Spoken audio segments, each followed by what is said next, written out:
kita masih di acara Millennial Road Safety Festival, ini hari terakhir.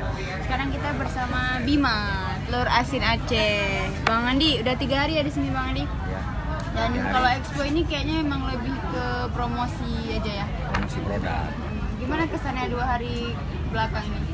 Nah, intinya kita di sini ya lebih promosi ke produknya. Kalau dari segi omset ya mungkin ada juga sih. Cuma lebih banyak promosinya itu aja. Sih ya, memang beda bazar sama expo ya. Beda. Kalau di Car Free Day atau di Pasar Tani itu Ya, beda benar, banget beda sama. banget.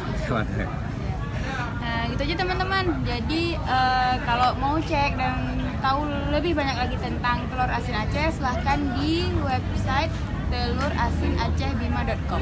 Sampai mau tanya Bu Iren, bedanya bazar sama expo apa?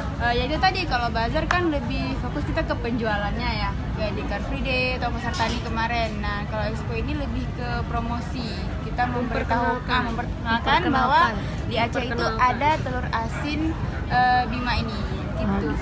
Baiklah.